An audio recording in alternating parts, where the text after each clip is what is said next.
ایک امیر شخص کے بیٹے کو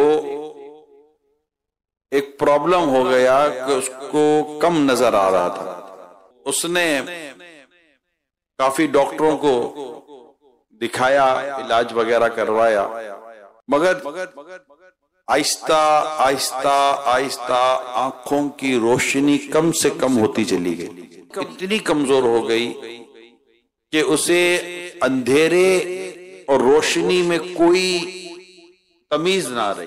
اتنا اس کا آنکھوں کا پرابلم ہو گیا. اب بچے کے جو والد تھے وہ بڑے پریشان تھے ظاہر ہے. اب ایک جگہ یہ لوگ سب جمع ہوئے تھے، کافی لوگ جمع تھے، مختلف باتیں ہوتے ہوتے ہوتے ہوتے بچے کی آنکھوں کی روشنی کا ذکر چھڑ گیا. والد صاحب جو تھے وہ بڑے بے چین تو تھے ہی، لیکن جب اب بچہ دیکھ نہیں رہا تھا وہ افسوس کر رہے تھے والد صاحب کے ساتھ کہ آپ کے ساتھ بڑا عجیب ہو گیا، بیٹا آپ دیکھ نہیں رہا ہے، کیا ہوگا، کیسے ہوگا. تو والد صاحب نے کہہ دیا کہ میں نے اپنے بچے کو اللہ کے دین کے لیے وقف کر دیا ہے، اور اب میں اس کو قرآن سکھاؤں گا، اس کو میں عالم بناؤں گا وغیرہ وغیرہ اپنی نیتیں اس نے پیش کی. تو لوگ واہ واہ ماشاء اللہ کتنا عظیم باپ ہے، اپنے بیٹے کو اللہ کی راہ میں وقف کر دیا، عالم بنائے گا، حافظ بنائے گا. زبردست کی نیت اس کے سامنے آ گئی. اسلام سے کتنی محبت یار اس آدمی کو. خیر بچے کو ایک مشہور اور بڑے قاری صاحب کے پاس اس کو داخلہ دلایا. اس نے قرآن کریم پڑھنا اور حفظ کرنا شروع کیا. اب پروسیجر شروع ہو گیا اس کا، وہ جو والد صاحب نے جو نیت کی تھی.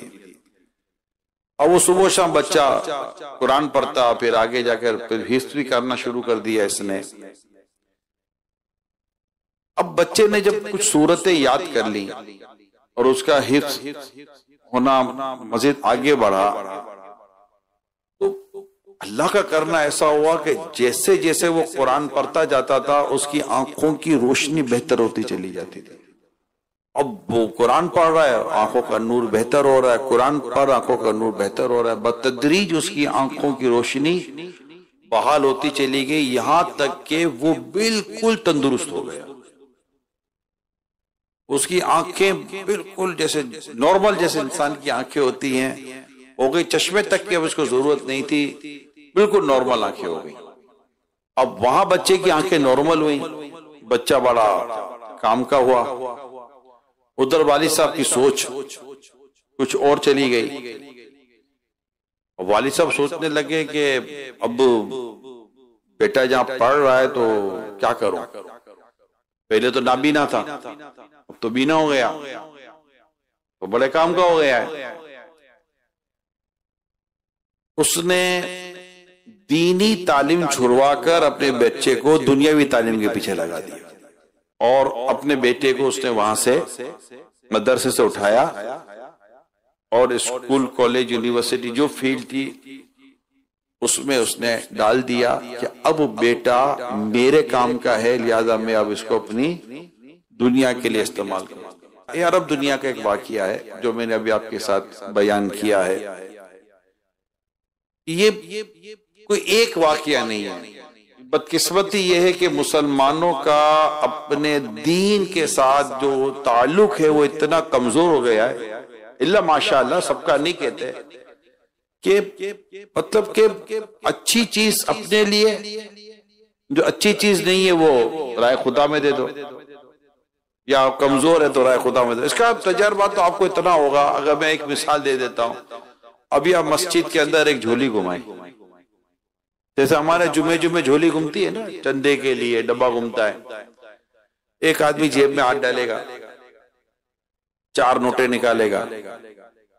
4 نوٹے میں سے جو سب سے پرانا نوٹ ہوگا نا، تھوڑا سا کتھا متھا لگا ہوگا، کچھ پھٹا پھٹا سا ہوگا، آگے پیچھے کو نشان لگا ہوا ہوگا، یہ ڈالے گا جھولی کے اندر. کرک نوٹ شاید ہی کوئی ڈالے گا. کرک نوٹ بالکل نیا 0 میٹر نوٹ تو کون ڈالتا ہے چندے کے اندر؟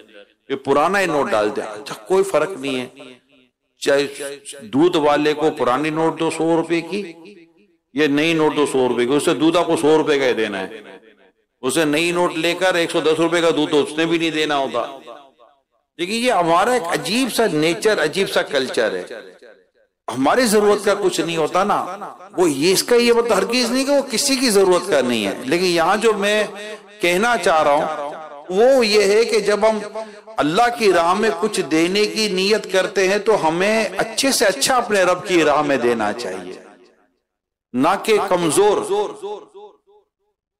چیز دینی چاہیے. یہ سمجھے کہ یہ کہنے کا، حالانکہ قرآن کریم سورہ 4 پارہ جو شروع ہوتا ہے لن تنالوا البر حتی تنفقوا مما تحبون، جس کا خلاصہ یہ کہ تم اس وقت تک بھلائی نیکی کو نہیں پا سکتے جب تک اللہ کی راہ میں وہ شے نہ خرچ کرو جو تمہیں زیادہ پسند ہے. اب ہمیں جو زیادہ پسند ہے وہ راہ خدا میں خرچ کرنے پر دل کرے کیسے؟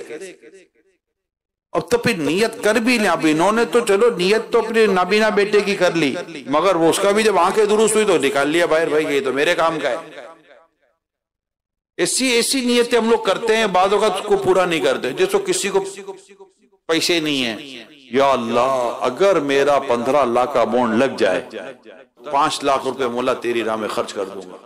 لگ گیا 15 لاکھ کا بونڈ، اب بولے گا یا اللہ یہ نیکسٹ ٹائم ابھی 15 لاکھ میرے کو ضرورت ہے. ایسے اتنے واقعات آپ کو ملیں گے، ایسے اتنے واقعات ملیں گے کہ بس ہمارا دل دماغ بدلنے میں دیرج کوئی نہیں لگتی. اللہ یہ ہو جائے نا تو میں یوں کر دوں گا، پھر بعد میں ہو گیا تو نہیں ہوتا وہ چیزیں. یہ تو کتنوں کے ساتھ خود آپ کو اپنا تجربہ ہوگا.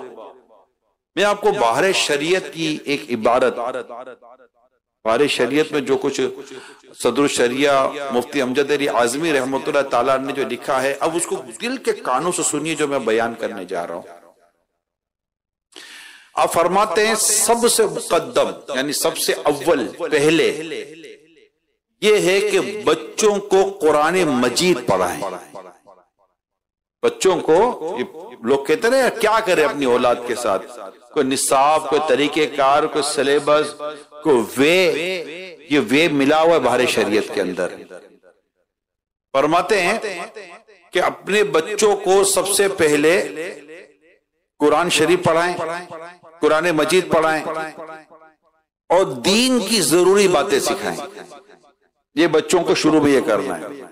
روزہ، نماز، طہارت، بے اجارہ خرید و فروخت کی لین دین کا معاملہ اور دیگر معاملات کے مسائل جن کی روز مرہ حاجت پڑتی ہے، یہ اپنے بچوں کو سکھائیں.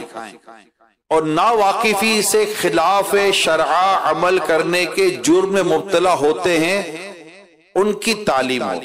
کہ نام معلوم نہیں ہوگا تو وہ خلاف شرع کام کرے گا، اس کی تعلیم دے کے خلاف شریعت وہ کام نہ کر سکے. رائٹ، سنیے گا غور سے. اب آپ فرماتے اگر دیکھیں، صدر الشریعہ رحمت اللہ تعالی علیہ فرماتے اگر دیکھیں کہ بچے کو علم میں رجحان ہے، اس طرح میلان ہے اور سمجھدار ہے، کیا فرمایا؟ اور سمجھدار ہے، تو علم دین کی خدمت سے بڑھ کر کیا کام ہے؟ اور اگر استطاعت نہ ہو تو تصحیح علم اور عقائد اور ضروری مسائل کی تعلیم کے بعد جس جائز کام میں لگائے اختیار ہے. یعنی اگر اس کی طاقت نہ ہو جو آپ فرما رہے ہیں کہ اس کو علم دین کی طرف کر دیں اور رائے دین کی طرف کر دیں، اگر اس کی تم طاقت نہیں رکھتے تو کم از کم اتنا تو کر دو کہ اس کے عقائد اور اس کی جو تعلیم کا معاملہ ہے وہ درست ہو جائے اور شریعت کے جو ضروری مسائل ہے وہ تم اپنے بیٹے کو سکھا دیے، اس کو بتا دیے. اس کے بعد ٹھیک ہے جو جائز کام ہو وہ روزگار کے لیے اپنا اختیار کرے گا. مگر بنیادی بات یہ تھی جو آپ نے ارشاد فرمائی، لڑکیوں کے لیے بھی آ رہا ہے کہ یہ لڑکوں کی تعلیم. اب والد سے میں بات کروں، جتنے بھی مجھے والد صاحب سن رہے ہیں وہ سب میری بات کان کھول کے سنیں. کیا ہم نے اپنی اولاد کے ساتھ یہ کیا؟ عالم بنانا، درس نظامی کرانا، مدرسے میں داخل کرانا، یہ ٹاپک بالکل امپورٹنٹ ٹاپک ہے، اس کو بھی ہمیں لینا چاہیے. مگر میں یہاں پر صرف ایک بات کرتا ہوں کہ جو ضروری عقائد، ضروری مسائل جو باپ نے اپنے بیٹے کو سکھانے، ایسا استاد تک بھی نہیں رکھا. یعنی آپ کہیں کہ میں نہیں، آپ نے جو استاد منتخب کیا اپنے بچے کے لیے، جو تعلیمی ادارہ منتخب کیا اپنے بچے کے لیے، انفارچونیٹ وہاں بھی یہ چیزیں نہیں ہیں کہ وہاں بھی اسلامی عقائد، درست عقائد سکھائے جائیں، جو ضرورت کے مسائل وہ سکھائے جائیں، جو بالغ ہونے پر اس کو ضرورت پڑے گی جن مسائل کی وہ سکھائے جائیں. نہیں، یہ سمجھے یہ میدان خالی ہے، اتنی بڑی لیکنگ ہے، اور اس پر بندہ گھنٹوں بات کر سکتا ہے جو میں آپ کو بیان کر رہا ہوں. اور شاید بس اللہ ماشاءاللہ ایسے والد ہوں گے جنہوں نے اپنے بیٹے کی اس طرح تعلیم و تربیت کا اہتمام کیا ہوگا. ادروائز پڑھی نہیں ہے، باپ کو آتا نہیں ہے، والد صاحب کو کہاں آتا ہے، ماں کو بھی کہاں آتا ہے. 100% میں بات نہیں کر رہا، جو میں کہنا چاہ رہا ہوں ایک سوسائٹی کا نقشہ آپ کے سامنے کھینچ رہا ہوں. اور اگر والدین کو نہیں آتا تو انہوں نے اسے استاد کا بھی انتخاب نہیں کیا جو اپنے بچے کو صحیح قرآن سکھا دے، آپ کے بچے کو صحیح اسلامی عقائد سکھا دے. بہت امپورٹنٹ بات کر رہا ہوں، پلیز سمجھیے گا. جو تعلیمی اداروں میں، دنیاوی تعلیمی اداروں میں 100% نہیں ہے، مگر جو میں کہنا چاہ رہا ہوں، کئی تعلیمی ادارے ایسے جن میں تعلیم کی وجہ سے عقائد بھی برباد ہو رہے ہوتے ہیں، اخلاق بھی برباد ہو رہے ہوتے ہیں، ہماری اسلامک ویلیوز کمپرومائز ہو رہی ہوتی ہے، اور والدین کو اس کی بالکل پرواہ نہیں ہوتی. وہ نصاب کی کتابیں کھول کر نہیں دیکھتے کہ ہمارا بچہ اسکول میں جا کر پڑھ کیا رہا ہے. ان کو یہ بھی نہیں پتا ہوتا کہ ہمارے بچے کو جو ٹیچر پڑھا رہا ہے وہ ٹیچر کون ہے، نہیں پتا ہوتا. بڑی تعداد ہے جن کو نہیں پتا ہوتا. ان کو بس اپنے بچوں کے نمبر سے تعلیم اور یہ جو 2-4 چیزیں ان سے مطلب ہے. یا وہ پیرنٹس میٹنگ ہوگی تو اس میں اپنے بچوں کی وہ تعلیم کا سارا جائزہ لے لیں گے. کوئی نہیں پرواہ ہوتی کہ بچہ پڑھ کس طرح ہے. وہ درست نہیں ہے. یہ بچہ جس سے پڑھتا ہو اسے پڑھانا جائز، بچہ جہاں پڑھتا ہو وہاں پڑھنا جائز، بچہ جو پڑھتا ہو وہ پڑھنا جائز. جب تک یہ تینوں جائز صورتیں نہ ہو آپ بچے کو پڑھا کیسے سکتے ہیں؟ جہاں اولاد سے یہ پوچھا جائے گا کہ تم نے اپنے ماں باپ کی اطاعت و فرما برداری کی یا نہیں کی، وہاں یہ بھی پوچھا جائے گا، وہاں اولاد سے پوچھا جائے گا ماں باپ کی اطاعت و فرما برداری کا، وہیں ماں باپ سے اولاد کی تعلیم و تربیت کا سوال کیا جائے گا. ہم کیا جواب دیں گے؟ لہذا اپنی اولاد کو جو بنیادی باتیں ہیں اسلام و دین کی تعلیمات وہ والدین کو دینا ضروری ہے. یا تو خود دے یا ایسا اہتمام کہ سید عمر بن عبدالعزیز رحمت اللہ تعالی علیہ اتنے بڑے عالم، اتنا بڑا مقام مرتبہ، لیکن اپنے بچوں کے لیے کتنے کامل، کتنے بہترین استاد کا انتخاب کیا.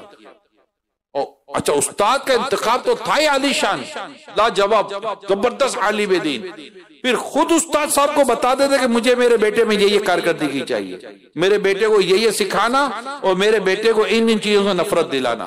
آپ نے خود اپنے بیٹے کی تعلیم و تربیت پر پرسنل فوکس کیا ہوا تھا تاکہ وہ دین سیکھے، اسلام سیکھے اور ایک بہترین فرد بن کر معاشرے کے اندر ابھرے. یہ حضرت عمر بن عبدالعزیز رحمت اللہ تعالیٰ علیہ کی سیرت پہ لکھا ہوا ہے، جو دعوت اسلامی نے اس کو چھاپی ہے کہ 425 حکایات سید عمر بن عبدالعزیز رحمت اللہ تعالیٰ علیہ. اس پہ دیکھیں شروع کے پیجز کے اندر ہے یہ ساری باتیں کہ آپ نے اپنی اولاد کی تربیت کس طرح کی تھی. تو یہ بات ضروری ہے. اور بہتر تو یہ ہے کہ اگر اللہ پاک کی توفیق سے آپ دیکھ رہے ہیں کہ بیٹا انٹیلیجنٹ ہے، سمجھدار ہے، سیریس ہے، پکنگ پاور بہت اچھا ہے، اپروچ بہت اچھی ہے بیٹے کی، میں آپ کو درخواست کروں گا پلیز اپنے بیٹے کو عالم دین بنا دیں. وہ عالم بھی بنے، حافظ بھی بنے، بہترین کام ہو جائے گا. اللہ نے آپ کو وسعت دی ہے، کیوں اس کو اپنے کاروبار اپنے بزنس میں صرف اور صرف داخل کرنا ہے؟ ٹھیک ہے اگر ہو سکتا ہے کہ عالم اور حافظ بننے کے بعد آپ کا کاروبار نہیں سنبھال سکتا، ایسا تو ہے ہی نہیں نا یار. اگر وہ عالم اور حافظ بن کر آپ کا بزنس سنبھالے گا آپ کو پتہ نہیں کہ آپ کا بزنس کو کہاں لے جائے گا. اس کی اپروچ کیسی ہوگی، اس کا سینہ اتنا بڑا ہو جاتا ہے. قرآن جس کے سینے میں سما جائے آپ سوچو اس کا سینہ کیسا ہوگا. جس کو قرآن حفظ ہو گیا بتا اس کی سوچ کتنی خوبصورت ہوگی. اور بیٹا وہ کتنا کام آئے گا، یعنی وہ بیٹا آپ کو صرف یہاں نہیں، اللہ پاک نے چاہا تو قبر اور حشر میں بھی کام آئے گا۔ اس سے زیادہ سمجھداری کا فیصلہ کیا ہوگا؟ اگر آپ نے بہت بڑا فیصلہ کر بھی لیا تو اپنی زندگی تک آپ نے اپنے بیٹے کو اپنے لیے کام کا رکھا، مرنے کے بعد صدقہ بیٹا کب صدقہ جاریہ بنتا ہے؟ جب وہ نیک ہو اور آپ کے پیچھے آپ کے لیے ایصال ثواب کرتا ہو اور آپ کے لیے یہ سارے جو نیکی کرتا ہو تاکہ اس کی نیکی آپ کو پہنچتی ہے۔ مگر ایسا سوچنے والے والدین بہت کم رہ گئے، ایسا نہیں ہے، جامعۃ المدینہ بھرے ہوئے ہیں، مدرسۃ المدینہ بھرے ہوئے الحمدللہ، ایسا نہیں کہ بالکل جیسے کہتے اندھیرا نہیں ہے، روشنی کم ہے۔ میں کوشش کر رہا ہوں اللہ کرے روشنی بڑھے اور ہمارے ہر گھر میں ایک عالم ہو، ہر گھر میں ایک حافظ ہو، کم از کم ایک عالم ایک حافظ تو ہر گھر کے اندر ہو، اور ہماری توجہ ہو کہ یار ایک بنے، اللہ کرے ہمارے گھر میں مفتی ہو، کمال ہو جائے۔ یہ سب ہم سوچیں، نیتیں کریں، ذہن بنائیں۔ اسی طرح آگے لکھا ہے کہ اب لڑکی کے تعلق سے کیا لکھا ہے، لڑکی کو بھی عقائد اور ضروری مسائل سکھانے کے بعد کسی عورت سے سلائی اور نقش و نگار وغیرہ ایسے کام سکھائیں جن کی عورتوں کو اکثر ضرورت پڑتی ہے۔ یہ میرے سامنے اس وقت نیکی کی دعوت کتاب امیل سنت کی پیج نمبر 57 کھلا ہوا ہے، اور بارے شریعت ہی کے تعلق سے آگے نقل کیا گیا ہے کہ اس کو عورتوں کو جو اکثر ضرورت پڑتی ہے، اسی طرح کھانا پکانا، دیگر امور خانہ داری میں اس کو سلیقے ہونے کی کوشش کرے کہ سلیقے والی عورت جس خوبی سے زندگی بسر کر سکتی ہے بد سلیقہ نہیں کر سکتی۔ اب یہ جو بیٹیوں کے والد ہیں یا مائیں، اللہ کرے ان کو میری یہ بات سمجھ میں آ جائے، سمجھ لیں یہ کچھ چیزیں، آپ بیٹی کو کرتا دو کہ بیٹی اس میں بٹن لگا دو، اور بیٹی کو سوئی کے اندر دھاگا تک ڈالنے نہ آئے، ہو گیا کام۔ کیا ہوگا؟ بٹن تک تو لگا نہیں سکتی، پہنچن تو صحیح کر نہیں سکتی، برتن اٹھاؤ تو اس کو رکھنے نہیں آتا، برتن دھونے دو تو دھونے نہیں آتا، ڈسٹنگ بولو تو صفائی کرنے نہیں آتی، آتا کیا ہے پھر اس کو؟ تو وہ یہ لڑکی امور خانہ داری کیسے چلائے گی؟ مگر آپ فرماتے ہیں کہ پہلے اسے عقائد و ضروری مسائل سکھائے۔ یہ آپ دیکھ لیں کتابیں، یہ تو ہم کتابیں پڑھتے ہی نہیں ہیں، میں تو مسلمانوں سے کہہ رہا ہوں اپنی بنیادی کتابیں پڑھے جو دین کی ہیں۔ اس میں کس کا کیا اختلاف ہوگا یار؟ کہ سب سے پہلے ہمیں اپنے بچوں کو ایمان کی تعلیم دینی، خود صحابہ کرام علیہم رضوان کی روایتیں موجود ہیں کہ نبی پاک صلی اللہ علیہ وسلم سب سے پہلے ہمیں ایمان سکھاتے تھے، ایمان کی تعلیم، عقائد درست کرنے ہیں، نظریات درست کرنے ہیں، اللہ پاک کے تعلق سے، رسول پاک کے تعلق سے، دیگر انبیاء کرام کے تعلق سے، اہل بیت اطہار کے تعلق سے، صحابہ کرام کے تعلق سے، اولیاء کرام کے تعلق سے، جنت کے تعلق سے، جہنم کے تعلق سے، اور اس میں مطلب یہ پورا پڑھانا ہے، اور اس کے آگے بھی ڈیٹیل ہے۔ اس کے لیے باہر شریعت بہترین کتاب ہے، اس کا پہلا حصہ باہر شریعت کا بہترین کتاب ہے، اللہ کرے اس کو پڑھنے اور سمجھانے میں ہم کامیاب ہو جائیں۔ اس طرح اور بھی ماشاءاللہ مکتبۃ المدینہ سب کو کتابیں مل جائیں گی جس پہ بنیادی عقائد ہے، بنیادی عقائد کی کتابیں ملتی ہیں، آسان، اتنی مشکل نہیں ہے، ہم لے پڑھیں اور اپنے بچوں کو بتائیں تاکہ بچہ جب گھر سے نکلے تو اس کو پتہ تو ہو، اللہ نہ کرے کوئی اس کے کان کے اندر کوئی اللہ پاک کے تعلق سے کوئی بات ڈال دے، غلط بات، تو آپ کے بچے کے اتنی صلاحیت ہو اس کو کہہ تو سکے کہ تم غلط کہہ رہے ہو۔ پیارے آقا صلی اللہ علیہ وسلم کے بارے میں اس کو کوئی بہت اللہ سما مادرہ کوئی اس کے اندر وسوسے ڈالنے کی کوشش کرے تو وہ کہہ تو سکے کہ تم غلط کہہ رہے ہو، وہ کہہ تو سکے کہ میرے آقا صلی اللہ علیہ وسلم وہ ہیں جنہیں اللہ پاک نے بے عیب پیدا کیا ہے، وہ کمال حسن حضور ہے کہ گمان نقص جہاں نہیں، یہی بھول خار سے دور ہے، یہی شمع ہے کہ دھواں نہیں، ایسا تجھے خالق نے تیرا دار بنایا، یوسف کو تیرا طالب دیدار بنایا۔ اعلیٰ حضرت نے کیا خوب لکھا ہے، کیا خوب لکھا ہے طوبہ میں جو سب سے اونچی نازک سیدھی نکلی شاخ، مانگو نعت نبی لکھنے کو روح قدس سے ایسی شاخ۔ طوبہ جنت کا درخت ہے، طوبہ میں جو سب سے اونچی، درخت بھی جنت کا، اس کی شاخ بھی وہ جو سب سے اونچی، وہ بھی نازک، وہ بھی سیدھی، وہ مجھے چاہیے۔ کس کے لیے؟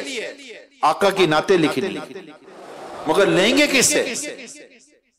مانگو نعت نبی لکھنے کو روح قدس سے ایسی شاخ۔ یہ شاخ چاہیے کہ میں اس آقا کی نعتیں لکھوں گا، اور چاہیے بھی جبریل امین کے ہاتھ سے، ان سے لوں گا۔ اب جب اپنے بچے کو آپ آقا صلی اللہ علیہ وسلم کے تعلق سے جو عقائد و نظریات ہونے چاہیے وہ بتائیں گے، اسی طرح اہل بیت اطہار کی جو فضائل ہیں، جو ان کی اہمیت ہے، جو ان کی امپورٹنس ہے ایمان کے لیے اور اپنی ایمان کی درستی کے لیے، وہ بتائیں گے آپ۔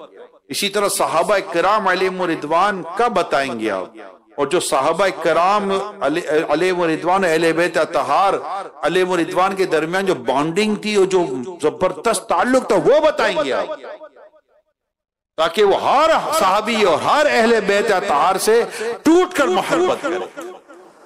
تو بتائیے، اہل سنت کا ہے بیڑا پار کے اصحاب حضور نجم ہیں اور ناؤ ہے عطرت رسول اللہ کی۔ اس کو نجات کا راستہ بتانا ہے، اس کو بھلائی کا راستہ بتانا ہے۔ کون بتائے گا؟ والدین نے بتانا۔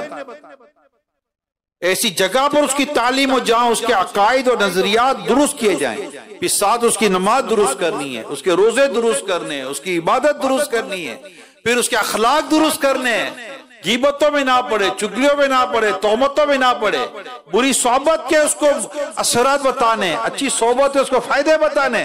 بھائی مدرسے جائے گا، اسکول جائے گا، کہیں تو جائے گا، اس کی تربیت ہوگی کہ مجھے کس کے ساتھ رہنا ہے، کس کے ساتھ نہیں رہنا، کس کے ساتھ بیٹھے، کس کے ساتھ نہیں بیٹھنا۔ اس کو سچ بولنا سکھانا ہے، اس کو لوگوں کے ہمدردی سکھانی ہے، اپنے اس کے دل میں رحم ڈالنا ہے، اس کے دل میں سخاوت ڈالنی ہے۔ یہ ساری چیزیں والدین کو چاہیے کہ وہ کریں گے، تب جا کر میرے پیارے اسلام بھائی ایک زبردست معاشرہ بنتا ہے، زبردست تربیت ہوتی ہے۔ حضرت علامہ قرطبی رحمت اللہ تعالی علیہ نے حضرت سیدنا الکیہ رحمت اللہ تعالی علیہ کا قول نقل فرمایا، اور فرماتے ہم پر فرض ہے، کیا فرماتے ہیں؟ ہم پر فرض ہے کہ اپنی اولاد اور اپنے اہل خانہ کو دین کی تعلیم دیں، اچھی باتیں سکھائیں، اور اس ادب اور ہنر کی تعلیم دیں جس کے بغیر چارہ نہیں۔ یہ ہمارے بزرگوں کی تعلیم و تربیت ہے میرے پیارے اسلام بھائیو۔ اسی طرح حضرت امام ابو منصور ماتوریدی رحمت اللہ تعالی علیہ فرماتے، مومن پر اپنی اولاد کو جود یعنی سخاوت اور احسان کی تعلیم ویسی ہی واجب ہے جس طرح توحید اور ایمان کی تعلیم واجب ہے، کیونکہ جود اور احسان سے دنیا کی محبت دور ہوتی ہے، اور محبت دنیا ہی ہر گناہ کی جڑ ہے۔ اس طرح یہ باتیں جو میں آج آپ کے سامنے بیان کر رہا ہوں، آپ میں سے کئی نوجوان ہیں تو یار ہمارے بچے ہی نہیں ہیں، اللہ نے چاہ تو بچے بھی ہو جائیں گے، شادی ہوگی تو بچے بھی ہوں گے۔ آپ کی توجہ میں تو ہو کہ میں نے کرنا کیا ہے، خالی یہی پتا ہوتا ہے کہ بچے کو کون سے ڈبے کا دودھ پلانا ہے، اس کے جوتے کا سائز کیا ہے، اس کے کپڑے کا سائز کیا ہے، کس عمر میں اس کو ہاتھ پہ دھلانا ہے، کس عمر میں اس کو ٹپ پہ دھلانا ہے۔ خالی یہی 4 باتیں سیکھی ہوئی ہیں، 10 باتیں سیکھی ہوئی ہیں کہ بچہ کتنی عمر کا ہو تو اس کو نرم غذا دینی ہے، اتنی عمر کا تھوڑی ہارڈ غذا دینی ہے، اتنی عمر کا تو اس کو بڑی غذا دینی ہے، یہی سکھا ہوا ہے۔ یہ جو تعلیم و تربیت ہے اس کو کون سکھائے گا؟ اور اس کا نصاب کہاں؟ یہ نصاب ہے سارا جو میں آپ کو بیان کر رہا ہوں۔ اگر بندہ غور کرے، یہ سلیبس اور نصاب بیان کر رہا ہوں میں بچوں کی تربیت کا، کہ اس کو اس کی ایج وائز اس کو عبادت، عقائد اور نظریات سکھائیں، اور یہاں تک کہ وہ بالغ ہو جائے تو پھر اس کو تمام جو فرض عبادات ہیں جو بالغ ہوتی اس پر فرض ہو گئی اس کو پتا ہونا چاہیے۔ 7 سال کی عمر سے اس کو نماز کا حکم دے نا، 10 سال کا نہ پڑھے، 10 سال کا حکم نہ پڑھے، سختی کرے نا، پھر جب بالغ ہوتا دیکھو نماز کا عادی بنتا کہ نہیں بنتا، کرے تو صحیح، ہم ماں بھی تو کرے، والد بھی تو کرے نا، یہ ہماری ذمہ داری ہے. اور پھر اسے ماشاء اللہ عالم بنائے، حافظ بنائے. میں کہتا ہوں دعوت اسلامی کو دے دو یار، مذاق نہیں کر رہا میں آپ کو، دعوت اسلامی کو دے دیں. الحمدللہ آج بھی سسٹم ہے، اور کل یہ سسٹم اور میچور ہوگا، اور مضبوط ہوگا، کہ آپ کا بچہ انشاءاللہ عالم بھی بنے گا، حافظ بھی بنے گا، اور رب نے چاہا تو اس کی دنیاوی تعلیم اور دنیاوی ایجوکیشن، دنیاوی پروفیشنل بھی اس کی زبردست ہوگی.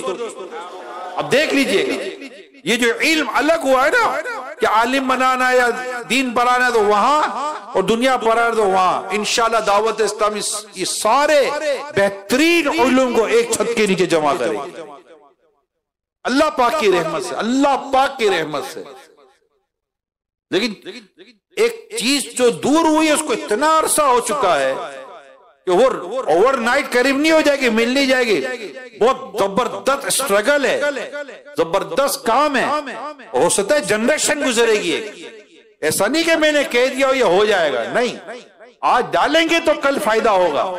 آپ اور میں اگر وہ وقت نہیں بھی دیکھیں گے، اب اللہ کی ذات سے امید رکھیں انشاءاللہ آنے والی دعوت اسلامی یہ وقت ضرور دیکھے گی. اور کیا پتا ہم اپنے جیتے جی دیکھ لیں، کوئی وہ نہیں ہے. ہمیں مطلب اللہ پاک سے اچھا گمان رکھنا چاہیے، اچھی امید رکھنی چاہیے.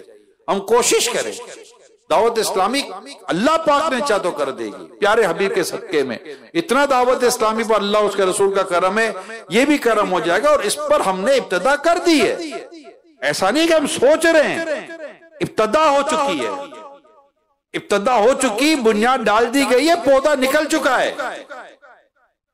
درخت بننے اور پھل کا انتظار کرو، مگر it's take time، وقت لگتا ہے چیزوں کو.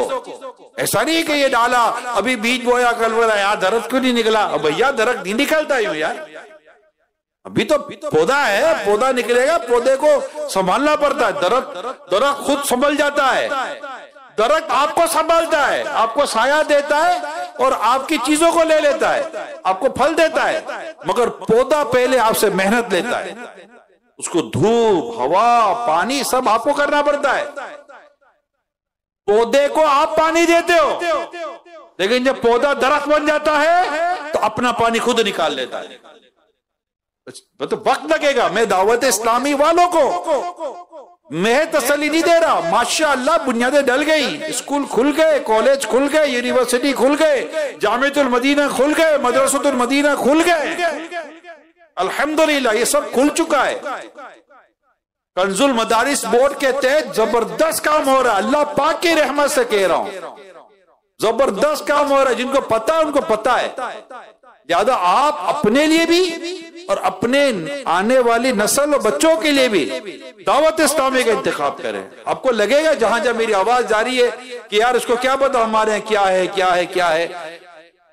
اب یہ نہ سوچے کہ کیا پتا ہے کیا نہیں پتا، اس کو چھوڑ دے، مگر پیوستہ شجر سے امیدیں باہر رکھ.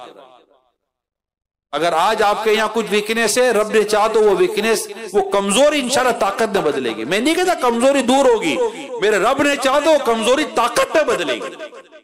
اللہ پاک کی رحمت سے، اللہ پاک کی رحمت پہ نظر ہے. یہ دعوت اسلامی سے جو کچھ بھی ہے نا، یہ رب کی رحمت سے ہے، رسول پاک صلی اللہ علیہ وسلم کے خصوصی کرم سے ہے. اور یہ آگے بھی جب سوچ رہے ہیں ذہن آتا ہے، یہ سب اللہ کی رحمت پر نظر ہے کہ ہم سرکار دو جہاں صلی اللہ علیہ وسلم کی امت کے لیے اچھا سوچیں، آنے والے بچوں کے لیے اچھا سوچیں. جو مطلب کہ جیسے امیر سنت کی دعا ہے نا، میری آنے والی نسلیں تیرے عشق ہی میں مچلیں، انہیں نیک تم بنانا، مدنی مدینے والے. امیر سنت کی یہ التجا جو بارگاہ رسالت میں انشاءاللہ قبول ہی قبول ہے، قبول ہی قبول انشاءاللہ. تو ہم انشاءاللہ پر امید ہے. آج بھی الحمدللہ پروڈکشن بہترین ہو رہی ہے جہاں ہو رہی ہے. ابھی میں ایک شہر میں تھا، ایک گھر میں گیا تو 17 انہوں نے بتایا، شاید وہ سن بھی رہے ہوں، پنجاب کا شہر تھا، وہ سن بھی رہے ہو سکتا ہے. میں ان کے گھر گیا، انہوں نے بتایا ہمارے 17 بچے، کتنے اگر میں غلطی نہیں کر رہا 17 بچے ٹوٹل، بھائی بہن یعنی پوری فیملی رہتی ہے گھر کے اندر. اوکے 17 کے 17 بچے ہمارے دارالمدینہ میں پڑھ رہے ہیں. میں کہا کیسا لگ رہا ہے؟ بولا ہم تو بہت خوش ہیں، ہماری تو زندگی سنور گئی. چلو اللہ کا شکر ہے. اسی طرح میں ایک اور پنجاب کے شہر میں تھا، وہاں پر ایک اسلامی بھائی سے میری ملاقات ہوئی تو ان کو کچھ شکایت کرنی تھی. حاجی یافور یا ہوں گے، ان کو بھی یاد ہوگا، وہ بھی میرے ساتھ تھے.